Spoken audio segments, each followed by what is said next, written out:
Hi, my name's Craig Sharp, your MSP Wingman. Today's video is about marketing. Broad subject, lots of things to talk about. I want to narrow it right down to something very, very specific. And that is a call to action, or a CTA. Now, a call to action is, as the name implies, a reach out to someone who's perhaps looking at your website or reading a blog that you've written, and it's asking them to do a thing. Sometimes you can have automated calls to action. You've probably visited tech websites where after a certain amount of browsing time, a little box pops up on the screen and asks you for an email address or some sort of information that allows that website to latterly contact you about their product or service, or maybe wants you to sign up for a free trial of something. When you're selling managed services and IT services, it's a little more difficult to give away a free thing, to offer a free service, or to offer a trial of something. What you're really there to do is to get contact from someone who has landed on your page through, more often than not, a Google search.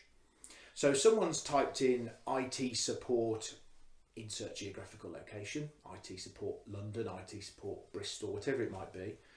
They've found 3 or 4 different websites, they've had a look at each of them. But the trick that I think is important is you need to make sure that once they've arrived at your website, there's something firstly that they will find of interest.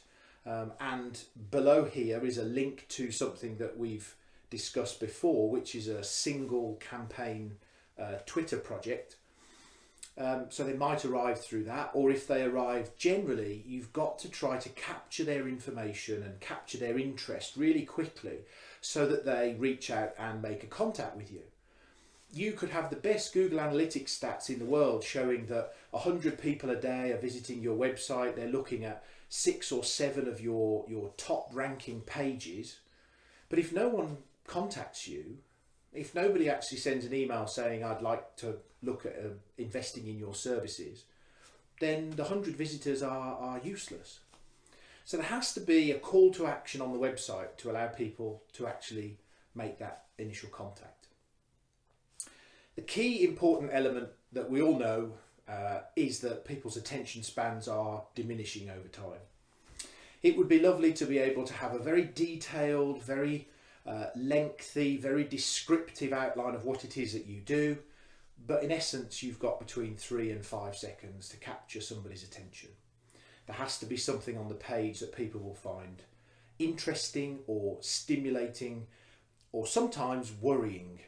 So if you're talking about security issues, for example, there has to be something on that page that perhaps interests but also worries the reader to think, oh, that could be me. Oh, they're talking about risk and maybe I fall into that category. I should fill in a form or send an email or make a call, whatever it might be. The other thing is to include action verbs on your page, and by that, that's effectively a do a thing, fill in a thing, do something. So again, it's all very nice being descriptive. Oh, we can offer this, we can offer that. There have been customers of ours that have taken this kind of service. You need to be a little bit more direct, and you need to be a little bit more focused on you should do this, act today, do this thing now. The action verb needs to be more included in your discussion that you're putting on the website, because otherwise people will read it and say, well, that was a nice read, I'll move on to the next one. If there's a section during the read where they are advised you should do this now, more likely that they're actually going to do that thing. And the other thing is being concise. We've spoken about length of conversation being reduced now with customers, 3-5 seconds.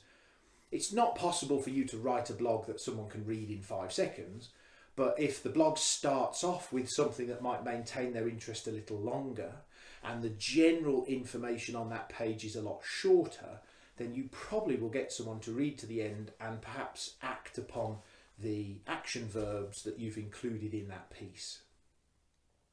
If you're more covert in asking for something, you're probably not going to get the interest of the viewer. So hiding away what it is you want them to do is not actually going to get them to do it. Many of us in the IT industry sort of assume everyone knows these things, everyone knows about security and knows about IT issues and knows about all sorts of things. And the honest answer is that people don't. Customers don't.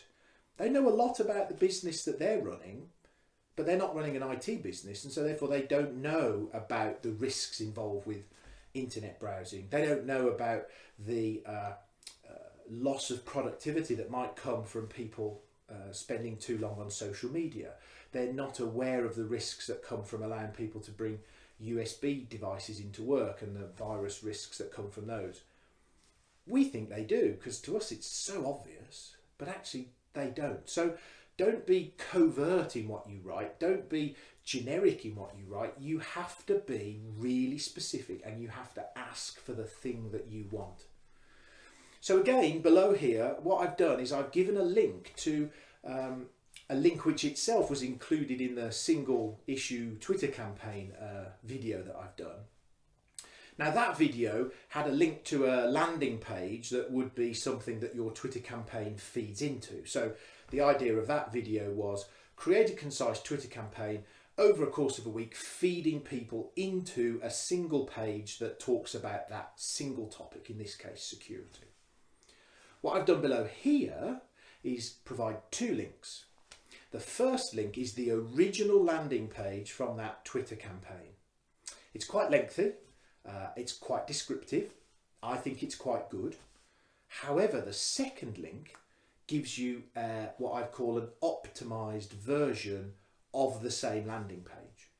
Now that takes into account all of the things I've spoken about today. It's shorter, so it's tried to be more concise. There are more action verbs, so doing and asking for things. And hopefully that is then going to get more traction from people to complete a form, which is on the bottom of the page, and itself the form is a little shorter and asks for less information. So hopefully through this short 7-8 minute video you can understand that it's good to get people to your website. Brilliant, that is an outstanding thing that you need to do.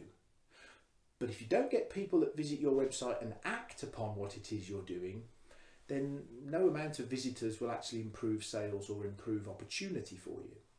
So have a look at the links below, have a look at the original landing page that we did for internet security, and then have a look at the optimized version and see whether you think there's a difference. Maybe the optimized version would make you fill in the form, who knows? So my name's Craig Sharp, your MSP Wingman. Don't forget, get in contact with me. Above here on the main menu bar is a link to reach out to me and pose questions. I'm happy to try and write a blog or do a video for you on those. But thanks for listening, and hopefully you'll see the next one soon. Thanks.